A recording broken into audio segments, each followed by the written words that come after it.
ಇತ್ತೀಚೆಗೆ ಧಾರವಾಡ ಕೃಷಿ ವಿಶ್ವವಿದ್ಯಾಲಯದಿಂದ ಬಾಹ್ಯಾಕಾಶಕ್ಕೆ ಮೆಂತ್ಯೆ ಮತ್ತು ಹೆಸರು ಕಾಳುಗಳನ್ನು ತೆಗೆದುಕೊಂಡು ಹೋಗಿ ಪ್ರಯೋಗ ಮಾಡಿದ್ದನ್ನು ನಾವೆಲ್ಲ ನೋಡಿದ್ದೇವೆ. ಈಗ ಇದೇ ಧಾರವಾಡದ ಕೃಷಿ ವಿಶ್ವವಿದ್ಯಾಲಯ ಮತ್ತೊಂದು ಮೈಲಿಗಲ್ಲು ಸಾಧಿಸಲು ಹೊರಟಿದೆ. ಈ ಬಾರಿ ಧಾರವಾಡ ಕೃಷಿ ವಿಶ್ವವಿದ್ಯಾಲಯದಿಂದ ಮತ್ತೊಂದು ದೇಶಕ್ಕೆ ಗೋಧಿ ತಳಿಯ ಬೀಜ ರಫ್ತು ಮಾಡಲಾಗ್ತಿದೆ. ಇದಕ್ಕೆ ಸ್ವತಃ ದೇಶದ ಪ್ರಧಾನಿ ನರೇಂದ್ರ ಮೋದಿ ಒಡಂಬಡಿಕೆ ಮಾಡಿಕೊಂಡು ಬಂದಿದ್ದಾರೆ. ಇದರ ಕಂಪ್ಲೀಟ್ ಡೀಟೇಲ್ಸ್ ಇಲ್ಲಿದೆ ನೋಡಿ. ಇತ್ತೀಚೆಗೆ ಭಾರತದ ಪ್ರಧಾನಿ ನರೇಂದ್ರ ಮೋದಿ ಅವರು ಇಂಡೋನೇಷ್ಯಾಗೆ ಭೇಟಿ ನೀಡಿದ್ರು. ಈ ವೇಳೆ ಅವರು ಒಂದು ಒಪ್ಪಂದ ಮಾಡಿಕೊಂಡು ಬಂದಿದ್ದಾರೆ. ಅದೇನಪ್ಪ ಅಂದರೆ ಧಾರವಾಡ ಕೃಷಿ ವಿಶ್ವವಿದ್ಯಾಲಯದ DWR 162 ಎಂಬ ಹೆಸರಿನ ಗೋಧಿ ತಳಿಯನ್ನು ಇಂಡೋನೇಷ್ಯಾಗೆ ಬರೋಬ್ಬರಿ 100 ಟನ್ ರಫ್ತು ಮಾಡುವ ಒಪ್ಪಂದ ಮಾಡಿಕೊಂಡು ಬಂದಿದ್ದಾರೆ. ಏನಿದು DWR 162 ಗೋಧಿ ತಳಿ ಎಂದು ನಿಮಗೆ ಪ್ರಶ್ನೆ ಮಾಡಬಹುದು. ಧಾರವಾಡ ಕೃಷಿ ವಿವಿ ಬಹಳ ವರ್ಷಗಳ ಹಿಂದೆ ಈ ಗೋಧಿ ತಳಿಯನ್ನು ಕಂಡುಹಿಡಿದಿತ್ತು. 1985ರಲ್ಲೇ ಇದರ ಸಂಶೋಧನೆ ಆರಂಭ ಮಾಡಲಾಗಿತ್ತು. ನಂತರ ಇದು 1993ರಲ್ಲಿ ಸಂಶೋಧನೆ ಮುಗಿದು ಈ ಗೋಧಿ ತಳಿಗೆ DWR 162 ಎಂದು ಹೆಸರು ಕೊಡಲಾಯಿತು. ಈ ಗೋಧಿ ಹೆಚ್ಚು ಪ್ರೋಟೀನ್ ಇರುವಂಥದ್ದು, ಹೆಚ್ಚು ಇಳುವರಿ ಕೊಡುವ ಗೋಧಿ ಇದಾಗಿದೆ. ಇದನ್ನು ಕೇವಲ ಚಪಾತಿ ಮಾಡಲು ಅಷ್ಟೇ ಅಲ್ಲ, ಬ್ರೆಡ್ ಕೂಡ ಮಾಡಲು ಉಪಯೋಗಿಸಬಹುದು. ಹಲವು ವಿಜ್ಞಾನಿಗಳು ಸಂಶೋಧನೆ ಮಾಡಿ ತಯಾರಿಸಿದ ಗೋಧಿ ತಳಿ ಈಗ ಇಂಡೋನೇಷ್ಯಾಗೆ ರಫ್ತಾಗ್ತಿದೆ. ಅದು ಬರೋಬ್ಬರಿ 100 ಟನ್ ರಫ್ತಾಗ್ತಿದೆ. ಇತ್ತೀಚೆಗೆ ಭಾರತ ಸರ್ಕಾರದ ಪ್ರಧಾನಮಂತ್ರಿಗಳಾದಂಥ ಶ್ರೀ ನರೇಂದ್ರ ಮೋದಿಜಿಯವರು ಇಂಡೋನೇಷ್ಯಾಕ್ಕೆ ಪ್ರವಾಸ ಕೈಗೊಂಡಾಗ ಭಾರತ ಮತ್ತು ಇಂಡೋನೇಷ್ಯಾದ ಮಧ್ಯೆ ಒಂದು ಒಡಂಬಡಿಕೆಗೆ ಬೈಲ್ಯಾಟರಲ್ ಒಡಂಬಡಿಕೆಗೆ ಒಪ್ಪಂದ ಸಹಿ ಮಾಡಿದ್ದಾರೆ. ಅದರಲ್ಲಿ ನಮ್ಮ ಕೃಷಿ ವಿಶ್ವವಿದ್ಯಾಲಯ ಧಾರವಾಡದ MA ಕೃಷಿ ವಿಶ್ವವಿದ್ಯಾಲಯ ಧಾರವಾಡದ ಗೋಧಿ ತಳಿ DWR 162 ಅಂತಕ್ಕಂಥ ಒಂದು ಗೋಧಿ ತಳಿಯನ್ನು ಇಂಡೋನೇಷ್ಯಾಕ್ಕೆ 100 ಟನ್ ಬೀಜಗಳನ್ನು ನಾವು ಇಲ್ಲಿಂದ ಕಳಿಸ್ಕೊಡ್ತೀವಂಥ ಒಂದು ದ್ವಿಪಕ್ಷೀಯ ಒಪ್ಪಂದಕ್ಕೆ ಅಲ್ಲಿ ಸಹಿ ಮಾಡಿದ್ದಾರೆ. ನಿಜವಾಗಲೂ ಇದು ನಮ್ಮ ಕೃಷಿ ವಿಶ್ವವಿದ್ಯಾಲಯ ಧಾರವಾಡಕ್ಕೆ ತುಂಬ ಹೆಮ್ಮೆ ಮತ್ತು ಗೌರವವನ್ನು ತಂದುಕೊಡ್ತಕ್ಕಂಥ ವಿಷಯ. ಈ ಒಂದು DWR 162 ತಳಿ ಬಗ್ಗೆ ಸಂಕ್ಷಿಪ್ತವಾಗಿ ಹೇಳ್ಬೇಕಂದ್ರೆ, ನಮ್ಮೆಲ್ಲ ಹಿರಿಯ ಗೋಧಿ ವಿಜ್ಞಾನಿಗಳ ಸತತ ಪರಿಶ್ರಮದ ಫಲವಾಗಿ 1985ರಲ್ಲಿ ಇದಕ್ಕೆ ಸಂಬಂಧಪಟ್ಟಂತೆ ಸಂಶೋಧನೆ ಪ್ರಾರಂಭ ಆಯಿತು. ಅದು ಅಂತಿಮವಾಗಿ 1993ರಲ್ಲಿ ಅದು ರಿಲೀಸ್ ಆಯಿತು. ಇದು ಅವಧಿ ನಮ್ಮ ಭಾಗದಲ್ಲಿ 120 ದಿವಸ, ಆದರೆ ಬೇರೆ ಬೇರೆ ಕಡೆ 100ರಿಂದ 110 ದಿವಸಗಳ ಅವಧಿಯ ಒಂದು ತಳಿ. ಇದರ ಬಹುಮುಖ್ಯವಾಗಿರ್ತಕ್ಕಂಥ ಪ್ಲಸ್ ಪಾಯಿಂಟ್ಸ್ಗಳು ಏನಪ್ಪ ಅಂತಂದರೆ, ಇದು ಜಾಸ್ತಿ ಪ್ರೋಟೀನ್ ಅಂಶ ಹೊಂದಿದೆ. ಪ್ರತಿಶತ 13ರಷ್ಟು ಪ್ರೋಟೀನ್ ಅಂಶ ಹೊಂದಿರತಕ್ಕಂಥ ಈ ತಳಿ ಅಧಿಕ ಇಳುವರಿ, ಪ್ರತಿ ಎಕರೆಗೆ 16ರಿಂದ 18 ಕ್ವಿಂಟಾಲ್ನಷ್ಟು ಅಧಿಕ ಇಳುವರಿ ಬರ್ತಾಯಿದೆ. ಅದಕ್ಕೆ ಒಳ್ಳೆಯ ಅಕ್ಸೆಪ್ಟಬಿಲಿಟಿ ಇದೆ. ಯಾರು ಉಪಯೋಗಿಸ್ತಾ ಇದ್ದಾರೆ ಒಳ್ಳೆಯ ಅಕ್ಸೆಪ್ಟಬಿಲಿಟಿ ಇದೆ. ಈ ಗೋಧಿ ಉಷ್ಣತೆ ಮತ್ತು ಬರ ಎರಡನ್ನೂ ತಡೆದುಕೊಳ್ಳಬಲ್ಲದು. ಅಲ್ಲದೆ ಹೆಕ್ಟರ್ಗೆ 75 ಕ್ವಿಂಟಾಲ್ ಗೋಧಿ ಇಳುವರಿ ಕೊಡಲಿದೆ.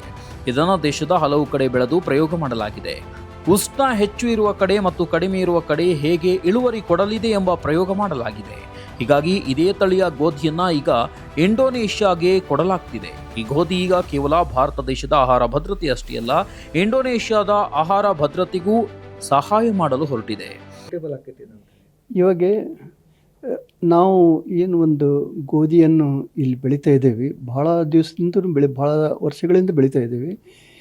ಇಲ್ಲಿ ಗೋಧಿ ತಳಿಗಳು ನಾವು ಏನು ಬೆಳಿತೇವಲ್ಲ, ಅದು ಉಷ್ಣತೆಯನ್ನು ಸಹಿಸಿಕೊಳ್ಳುವಂಥ ಒಂದು ಶಕ್ತಿ ಬೇಕು. ಯಾಕಂದರೆ ಗೋಧಿ ಚಳಿಗಾಲದಲ್ಲಿ ಥಂಡಿ ಇರುವಲ್ಲಿ ಬೆಳೆಯುವಂತಹ ಒಂದು ಬೆಳೆಯಾಗಿದೆ. ಆದರೆ ಇಲ್ಲಿ ಚಳಿಗಾಲದಲ್ಲಿಯೂ ಸಹಿತ ಈಗ ಉತ್ತರ ಭಾರತದಲ್ಲಿ ಇರುವಷ್ಟು ಚಳಿ ಇಲ್ಲಿ ಇರುವುದಿಲ್ಲ.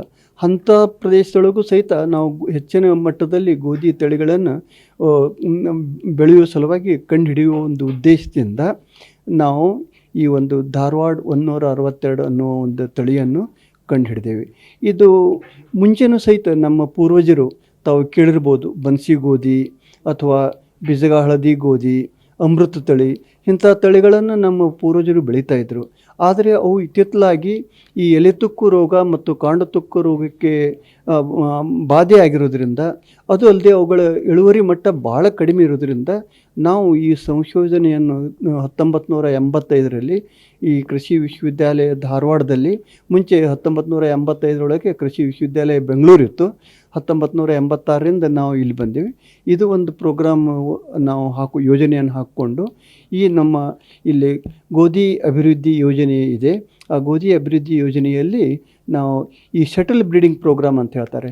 ನಾವು ಏನು ಮಾಡ್ತಾಯಿದ್ದೇವೆ, ಇಲ್ಲಿ ಒಂದು ವರ್ಷ ಇಲ್ಲಿ ಬೆಳೆಯೋದು, ನಂತರ ಅದನ್ನು ತೊಗೊಂಡು ಉಗಾರು, ನಂತರ ಇಲ್ಲಿ ಮಹಾಬಳೇಶ್ವರ, ಅದೇ ರೀತಿ ವೆಲ್ಲಿಂಗ್ಟನ್ನು ಅಲ್ಲಿ ನಾವು ಬೆಳೀತಾ ಇದ್ದೇವೆ. ಅಂದರೆ ಜನ್ರೇಷನ್ ಅಡ್ವಾನ್ಸ್ಮೆಂಟು ಆಯಿತು, ಮತ್ತು ಅದು ಈ ವೈಡರ್ ಅಡಾಪ್ಟಬಿಲಿಟಿ ಅಂದರೆ ಬೇರೆ ಬೇರೆ ಜಾಗಕ್ಕೂ ಸರಿ ಬರಬೇಕು. ಅಂದರೆ ಇಲ್ಲಿ ಧಾರವಾಡದಲ್ಲಿ ಕಂಡುಹಿಡಿದಂಥ ತಳಿ ನಾವು ಇವಾಗ ಮಹಾರಾಷ್ಟ್ರದಲ್ಲಿ, ನಿಫಾರ್ದಲ್ಲಿ ಅಥವಾ ಅಕೋಲಾದಲ್ಲಿ ಅಲ್ಲಿನೂ ಬೆಳೆದ್ರೆ ಒಯ್ದು ಬೆಳೀತಿದ್ದರೂ ಸಹಿತ ಅಲ್ಲಿನೂ ಒಳ್ಳೆಯ ಇಳುವರಿ ಬರುವಂಥ ಈ ತಳಿಯನ್ನು ನಾವು ಕಂಡುಹಿಡಿಯುವ ಉದ್ದೇಶದಿಂದ ಈ ಒಂದು ಪ್ರೋಗ್ರಾಮ್ ಹಾಕ್ಕೊಂಡೇವೆ. 1991ರಲ್ಲಿ ಈ ತಳಿಯನ್ನು ಭಾರತ ಯಾಕಂದರೆ ಆಲ್ಮೋಸ್ಟ್ ನಮ್ಮಂಥದ್ದು ವಾತಾವರಣದಲ್ಲಿ ಇರೋದ್ರಿಂದ ಈಗಾಗಲೇ ಕೆಲವೊಂದು ಟ್ರಯಲ್ಸ್ ಆಗಿದ್ದಾವೆ, ಅಲ್ಲಿನೂ ಕೂಡ ಸೆಟ್ ಆಗ್ತದೆ. ಈಗಾಗಲೇ ನಮ್ಮ ಸಮಿತರು ಹೇಳ್ದಂಗೆ ಈ ಒಂದು ವರ್ಷದಿಂದ ಅವ್ರ ಜೊತೆ ನಮ್ಮ ನೆಗೋಸಿಯೇಷನ್ ನಡೀತಾ ಇದೆ. ಈಗ ನಿನ್ನೆ ನಮ್ಮ ಮಾನ್ಯ ಪ್ರಧಾನಮಂತ್ರಿಗಳು ಬಾಲೆಟಲ್ ಅಗ್ರಿಮೆಂಟ್ ಪ್ರಕಾರ 100 ಟನ್ಸ್ ಕೊಡ್ಲಿಕ್ಕೆ ಒಪ್ಕೊಂಡಿದ್ದಾರೆ. ಅದು ತಕ್ಕನ ಪೂರಕ ತಯಾರಿ ಕೂಡ ನಾವು ಮಾಡ್ತಾ ಇದ್ದೀವಿ. ಇದು ಮುಖ್ಯವಾಗಿ ಅಂದರೆ ನಮ್ಮ ವಿಶ್ವವಿದ್ಯಾಲಯದಲ್ಲಿ ತಳಿವರ್ಧಕ ಬ್ರೀಡರ್ ಸೀಡ್ ನಾವು ಮಾಡ್ತೀವಿ. ಸಬ್ಸಿಕ್ವೆಂಟಾಗಿ ಏನದಾವ ಸರ್ಟಿಫೈಡು ಸೀಡನ್ನು ರೈತರ ಸಹಭಾಗಿತ್ವದಲ್ಲಿ ಬೆಳಿತೀವಿ. ಅಂದರೆ ರೈತರಿಗೂ ಇದರಿಂದ ನಮ್ಗೆ ಲಾಭ ಆಗ್ತದೆ. ಸೊ ನಮ್ಮದು ಫುಡ್ ಸೆಕ್ಯೂರಿಟಿ ಇಲ್ಲದೆ ನಾವು ಇಂಡೋನೇಷ್ಯಾದ ಫುಡ್ ಸೆಕ್ಯೂರಿಟಿ ಕೂಡ ಬಹಳಷ್ಟು ಅನುಕೂಲ ಆಗ್ತದೆ. ಇದಕ್ಕೆ ನಮ್ಮದು ಇಂಡಿಯಾ ಮತ್ತು ಇಂಡೋನೇಷ್ಯಾ ಕೆಲವೊಂದು ಟ್ರೇಡ್ ನೆಗೋಸಿಯೇಷನ್ ಪ್ರಕಾರ ಈ ಬೀಜ ಕೂಡ ನಾವು ಅವ್ರಿಗೆ ಸರಬರಾಜು ಮಾಡ್ತೀವಿ. ನಮ್ಮ ದೇಶಕ್ಕೆ ದೊಡ್ಡ ಹೆಮ್ಮೆಯ ವಿಷಯ. ನಮ್ಮ ದೇಶಕ್ಕೂ ನಮಗೂ ಅದರಲ್ಲೂ ವಿಶೇಷವಾಗಿ ತಳಿವರ್ಧಕರಿಗೆ ಏನು 1993 ಕೆಲಸ ಮಾಡ್ಕೊಂಡು ಬಂದಾರಲ್ಲ, ಬಹಳ ಅವರಿಗೆ ವಿಶೇಷ. ಅದರಲ್ಲೂ ಸೀಡ್ ಸಪ್ಲೈ ಚೈನ್ ಕೆಲಸ, ಬೀಜ ಘಟಕ ಎಲ್ಲ ವಿಜ್ಞಾನಿಗಳು ಬಹಳಷ್ಟು ಒಳ್ಳೆಯ ಕೆಲಸ ಮಾಡಿದ್ದಾರೆ. ಸುಮಾರು ನೋಡಿ ಯಾವುದೇ ಒಂದು ತಳಿಗಳು ಬಿಡುಗಡೆ ಮಾಡಿದರೆ 8ರಿಂದ 10 ವರ್ಷ ಅಷ್ಟೇ ವ್ಯಾಲಿಟಿ ಇರ್ತಾವೆ. ಈ ತಳಿ ನೋಡಿರಿ 93 ಬಿಡುಗಡೆ, 91 ಬಿಡುಗಡೆ ಆದ್ರೂ ಇವತ್ತು 43 ವರ್ಷ ಆದರೂ ಕೂಡ ಬಹಳಷ್ಟು ಇನ್ನೂ ಒಳ್ಳೆಯ ಇಳುವರಿ ಬರ್ತದೆ. ಬಹಳಷ್ಟು ಜನರಲ್ಲಿ ಬೇಡಿಕೆ ಬರ್ತದೆ. ಯಾಕೆಂದರೆ ಒಳ್ಳೆಯ ಗುಣಮಟ್ಟ, ಕಾಳಿನಲ್ಲಿ ಒಳ್ಳೆಯ ಗುಣಮಟ್ಟದೇ, ಅದರ ತಕ್ಕಂಗೆ ಶುಷ್ಕ ವಾತಾವರಣದಲ್ಲಿ ಕೂಡ ಚೆನ್ನಾಗಿ ಇಳುವರಿ ಬರ್ತದೆ. ಅದಕ್ಕೋಸ್ಕರ ಬಹಳಷ್ಟು ಬೇಡಿಕೆ ಇದೆ ಈ ಒಂದು ತಳಿಗೆ. ನಾನು ಡಾಕ್ಟರ್ ಅಶೋಕ್ ಸರ್ಜನ್ ಅಂತ, ಸಂಶೋಧನಾ ನಿರ್ದೇಶಕರು, ಕೃಷಿ ವಿಶ್ವವಿದ್ಯಾಲಯ ಧಾರವಾಡ. ಧನ್ಯವಾದ. ಒಟ್ನಲ್ಲಿ ದೇಶದಲ್ಲಿ ಅಷ್ಟೇ ಅಲ್ಲದೆ ವಿಶ್ವದಲ್ಲೇ ಈಗ ಧಾರವಾಡ ಕೃಷಿ ವಿಶ್ವವಿದ್ಯಾಲಯ ತನ್ನ ಹೆಸರು ಮಾಡ್ತಿದೆ. ಮೊದಲು ಬಾಹ್ಯಾಕಾಶಕ್ಕೆ ಮೆಂತ್ಯೆ ಮತ್ತು ಹೆಸರು ಕಾಳು ಕೊಟ್ಟಿದ್ದ ಕೃಷಿ ವಿವಿ ಈಗ ಮತ್ತೊಂದು ಮೈಲುಗಲ್ಲು ಸಾಧಿಸಲು ಹೊರಟಿದೆ. Praveen Omkari, public next, Dharwad.